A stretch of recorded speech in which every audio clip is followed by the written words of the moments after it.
네, 안녕하세요. 스테이션비의 강병희입니다. 제가 오랜만에 저의 어떤 고향이라고 할 수 있는 집 브랜드를 다시 찾았습니다. 제가 과거에 이 브랜드에서 프로덕트 매니저로 일을 했었는데 오늘 이곳 이 청담에 있는 렉스 지프 전시장에 왔습니다. 요즘에 집 브랜드의 디자인들이 과거의 디자인과는 사뭇 달라져 있는 새로운 트렌드를 보여주고 있거든요. 과연 이런 변화들이 어떻게 시작되고 또 어디로 가는지 이야기를 좀 더 자세하게 들어보기 위해서 오늘 특별 손님을 모셨습니다. 스텔란티스 그룹의 그 인테리어 디자인의 헤드를 맡고 있는 크리스 벤자민 부사장님을 모셨습니다. Hello, Chris. Hi. Yeah, would you introduce yourself briefly to Korean viewers? My name is Chris Benjamin. I am the Vice President of Interior Design for Stellantis in North America. So basically I have responsibility for all of our products over there, Jeep, Wagoneer, Chrysler, Dodge, and Ram. Wow. So it seems like you have lots of work to do. Yeah, always lots of work, but I also have a super talented team. And so they do most of the heavy lifting, to be honest. I'm just there as the sort of creative guide, if you will. Okay, that's good. Since when did you start your career path as a car designer? When I was younger, that Yeah. I wanted to do something artistic, and I didn't know what at the time because there was no internet then. Oh, no but internet then. right, so I couldn't Google. What can you be Right. if you're an artist? Did you sometimes draw cars on your notepad? My older brother and I would always have drawing competitions, and we Oh. only drew two things. What were those? We drew superheroes and cars, and we always drew the cars in side view for some reason. And then we would, compare them to see whose was better. Oh, that could be a very good training. Yeah, it was great training. So as an interior designer in automotive industry, I heard that you've been through some various car brands. So which brand did you work and what kind of models were you involved in? So I started my career with Mercedes. I worked on a variety of cars. For example, the Grand Sports Tours that were done for the 2002 and 2004 auto shows, the interiors of those. I also worked on the production GLK interior, the beginning stages of the Ocean Drive concept, the exterior. Now when you think of interior design, like two or three designers that are doing the cockpit, and then Yeah. you have a few other designers that do a lot of the support stuff, seating, the overhead, the rear compartment. Back then, I basically designed that whole interior by myself and did all the data by myself. So Everything. yeah, everything. So it was very, very different back then, and I think there weren't as many people using the digital tools. Yeah. And since I was able to do that, I could build the data and do all of that stuff. So it was cool. And then I was at Volvo for 6 years after that. Yeah. And the major contribution for me then was the exterior of the Volvo V40. V40. yeah. That's one of my favorites. Oh, is it? Yeah. Oh, Then when did you join the Stellantis group? so I joined Stellantis back in 2013. 2013. Yeah. Oh, at the time I was also working for this FCA. Yeah. At the time we called it FCA, FCA, right? yeah. So after you joined the Stellantis group, which brand was your specialty? So when I first joined in 2013, I was the chief designer for Chrysler brand interiors. And it's interesting because throughout my career, I had done both interior and exterior. And when I interviewed with FCA at the time, they asked me, "Are you interested in doing interiors?" And I was like, "Yeah, sure. I love interiors." If you have to choose between the exterior design and interior design, Everyone that starts out designing cars, they do the outside. yes, right? that's the Because outside. Yeah. the outside that's the glamorous part. That's the thing everyone notices. Yeah. But what I especially love about the interior is that that's where you live. That's where you spend all of your time. Right. That's right. If you imagine in architecture, if you buy an old house that you want to renovate, you're going to spend the majority of your money renovating the inside That makes sense. because that's where you spend your time. Yeah. I want to go a little bit more into your personal story. I heard that early your 20s, when you just first started your career, Yep. you really had a very, how to say, very strong, hard times working. Yeah. Could you tell us a little bit more about that? Where we grew up was not maybe the best, not the safest area. down in Miami, and a lot of crime and stuff like that. So, but yeah, so growing up, I mean, I always focused on school. I always wanted to be good at something, you know? And so I think excelled in school and really did well, and obviously focusing on the arts. And my parents were always super supportive, you know, both my mom and my dad. They never told me, no, don't do that. They knew I loved art, and they were like, yeah, you should do that if that's what you love. Very supportive. Yeah, super supportive. So when I did go to college, you know, basically taking school loans and working the whole time, and my parents, you know, supported when they could.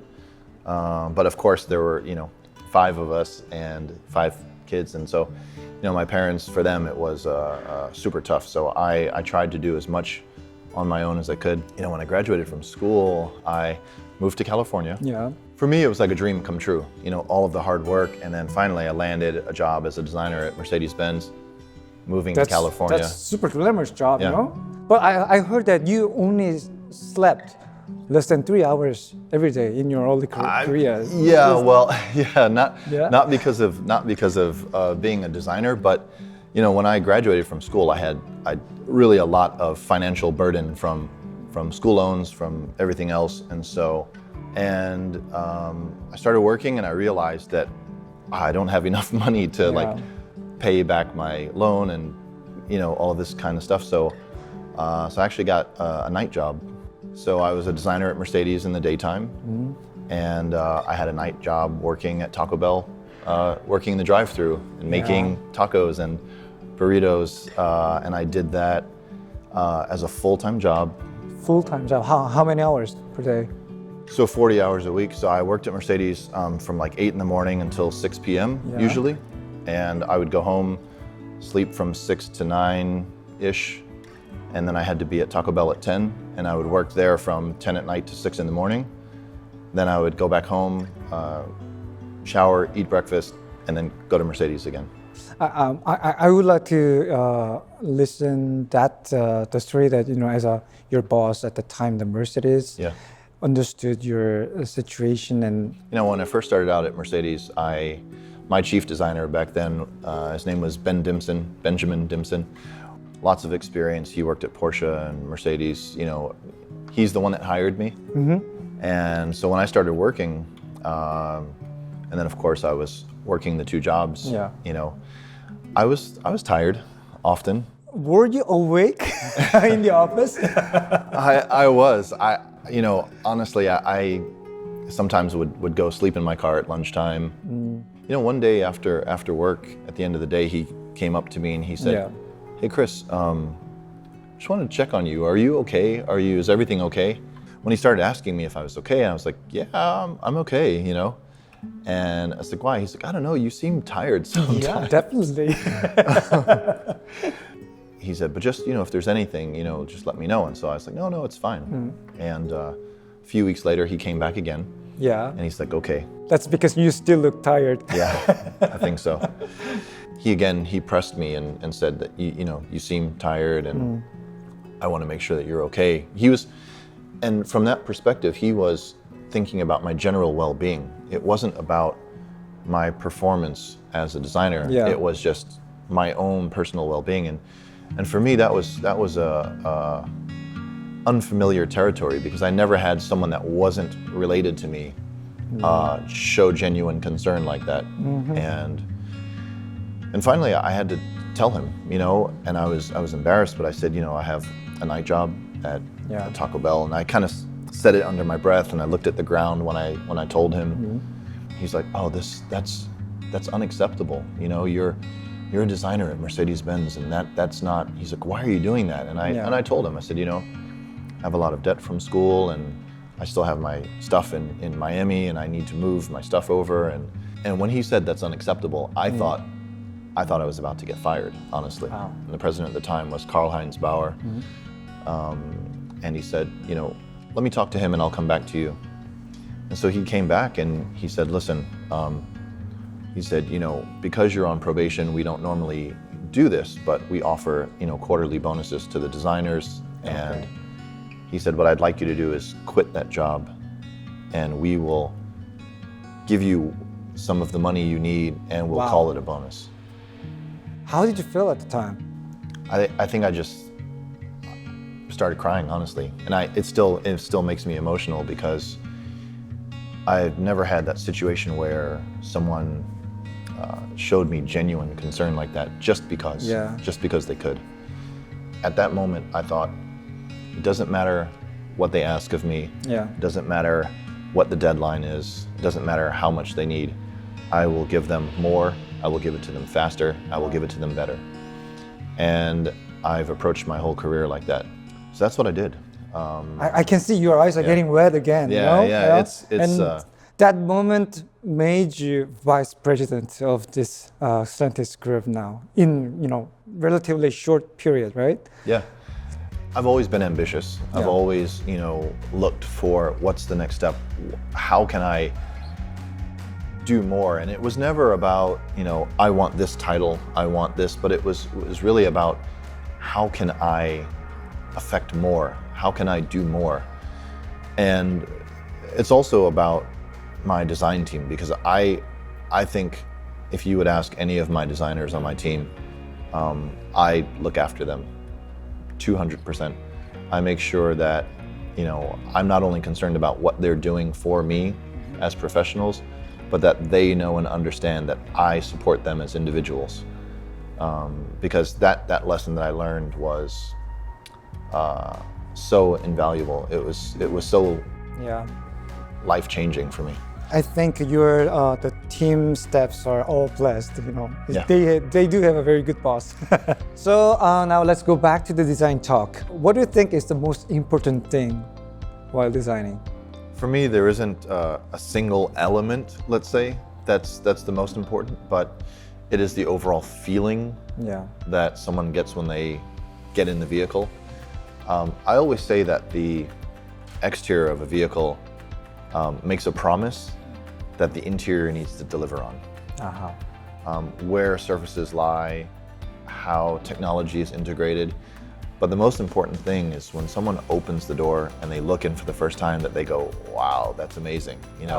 It's that first impression, because they say you only get one chance at a first impression. And, to me, it's certainly true. I can absolutely agree with you. When I opened this door, that wow came out. Good, that's good. Okay. I really need to take your opinion on recent trend in terms of the car design. Many brands are doing quite similar interior design, no matter what class, the small car, big cars, and they call it like a family look. But the Jeep brand, the Wrangler has a totally different design. Oh, of course. This one has another level. So. And for me, I've always believed that not all Jeeps are the same, nor should they look the same. For me, the Wrangler is clearly very rugged. Yeah. The core of the DNA of Jeep.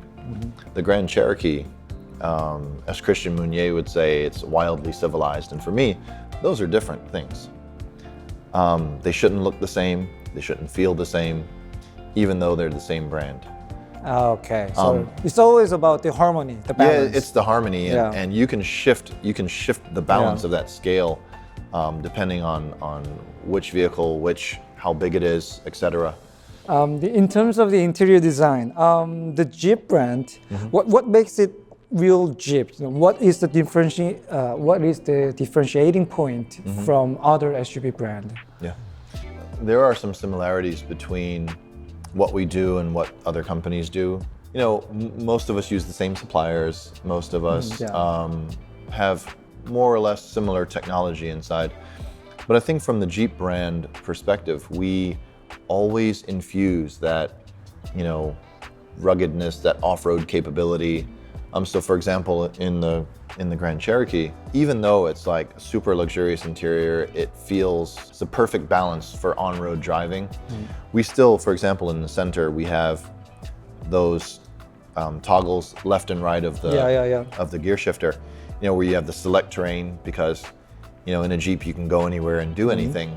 That's what we like to show off in the interior. So even if it is wrapped in, super fine Palermo leather, and we've got the open pore walnut wood. It can still take a beating because at the end of the day, it's a Jeep. I used to work as a Jeep product manager. And while I was working for Jeep, I am familiar with the design of WH. It's like a previous model of the Yep. Grand Cherokee. Yep. And WK. And in those models, the interior design was relatively, I can call it rugged still, and Yeah. lots of plastics inside. But this new one, interior side is totally different. What was your main focus while designing this new one? The main focus was to blow people away. That's what we wanted to do. With the brand new Grand Cherokee, we wanted to make sure that we pushed beyond that and sort of shifted those paradigms of what the interior of a Jeep should look like. And the first thing we did was, starting with that metal wing that's horizontal and it stretches the full width of the interior. That first element completely changes everything because that frames the upper part of the instrument panel. Yeah. It creates a very wide aspect ratio. And we took the screen, we moved it back on center because in the WK it was off center a little bit because of the, it was, okay. yeah, actually. So we wanted to make sure that it was dead on center because for me, the symmetry of the interior in a Jeep is a huge part of it. Yeah. So we did the metal wing, we have the mid bolster that runs through above that. And it's really about such sophisticated layering of materials and surfaces. Garrison Gao is the designer that did the first sketches. In Garrison's first sketches, you could see like that dynamic and sort of the layering of materials. Yeah. The idea of the screen sort of floating over everything was in the very early sketches. And for me, that like caught my eye right away because there's something cool about, this metal wing going through and then you have the screen that sort of waterfalls over it. That finish on the screen, that gloss black, it sort of waterfalls down into the center console. It creates a nice juxtaposition of those two elements. So the previous generation of the Grand Cherokee was, I would say like it's focused on functionality and the practicality. Yeah. But now this one is going forward to another level of luxury. We have a full engineering team, HMI team, we have an HVAC team, and each one of those groups, they have a series of objectives based on, our lineup, based on other vehicles in the industry, whatever it may be. And we have standards we will achieve, no question. So we didn't have to focus on the function leading the visual of the interior design, but we could rather allow the theme and what we wanted the occupant to feel when they're in there lead the design. And so that's why a huge part of it is, the vents are very narrow and very wide. It was the first time that we did that in one of our vehicles.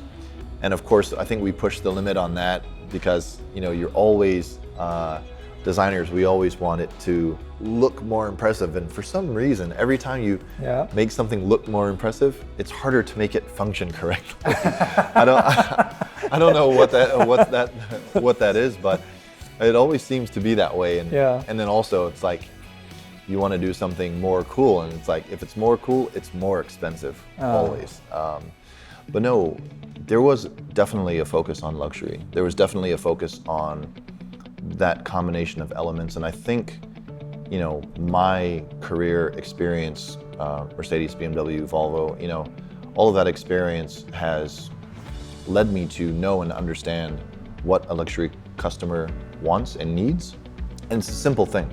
No one needs a vehicle that's $70 or $80 or $100,000. No one needs that. Yeah. And that's why you have to make them want it. Yeah. It has to be an object of desire. If you spend that kind of money, you should look at it and go, damn, that was money well spent. It should feel good every time you sit in it, every time you experience it. And so, the combination of materials and the way they are layered and interwoven and repeated throughout the cabin is what really makes it, sing. Then I have another question because now the electrification is something that every brand needs to work on. Correct. Yeah, and then the Jeep's heritage, its rugged, solid, bold design. You know, it has some compliance against the aerodynamic, slick EV Sure car does. design. Yeah. So how would you manage this? You know, how would you handle this combination between those two? You know, a Jeep should always have character. It should Yeah. always stand out on the road. Must. and you know, going from an ICE powertrain to an electric powertrain isn't the definer of what the silhouette should look like. The Jeep brand is the definer of what the silhouette should look like. And we are very confident in that. We are proud of our heritage, and we will continue to be proud of you know, creating designs that are striking and unique. And whether they are EVs or whatever the, you know, hydrogen, whatever the future powertrain technology will be, of course we will come up with smart technical solutions to give our customers the most efficiency, but we will do it with style and we will do it with character. Okay. Right? And so that's why the Recon is not a blueprint for the whole future of Jeep, but it is that specific vehicle in that Wrangler-esque type of look. Because you can go on the complete opposite side and look at the Wagoneer S that we showed the same day. Yeah. And the Wagoneer S is super sleek, has a beautiful silhouette. And so those two vehicles are opposites. You know, the Wagoneer, because it's a Wagoneer, it is really focused on on-road performance, luxury, whereas the Recon is more about off-road prowess, still as an EV, but completely different vehicles. They will attract different customers, but they are both part of our portfolio and something that we're very happy and very proud that we can continue to do. Now, the final question of today. We have this great Grand Cherokee just arrived yesterday in Korea. Yes. It's a half electric and half ICE engine. Yep. So when can our Korean customers meet this car? Well, the new Grand Cherokee will be available here in Korea in the third week of December. So that's, you know, just around the corner. And I think, you know, for me, it was super exciting opportunity to come over to show how important the Korean market is for the Jeep brand. We know that our impact is global, and we have to make sure that we do something that appeals to the different markets, you know, all over the world. And so, yeah, just a few weeks from now, it will be here and will be available. So thank you very much, Chris Benjamin, for your time and your great stories. You know. Thank you so much. It was a pleasure. Yeah. 자, 여러분들 이렇게 집 브랜드의 이 앞으로 나아갈 미래까지 크리스 벤자민 부사장님과 함께 이야기를 들어봤습니다. 이번 인터뷰가 끝이 아닙니다. 저희 또 직접 크리스 벤자민과 함께 직접 차를 타고 나가서 여러 가지 이 신형 그랜드 체로키를 알아볼 수 있는 시간이 다음에 또 기다리고 있으니까요. 많이 관심 가져주시고 저희는 다음 영상에서 인사드리도록 하겠습니다. 감사합니다.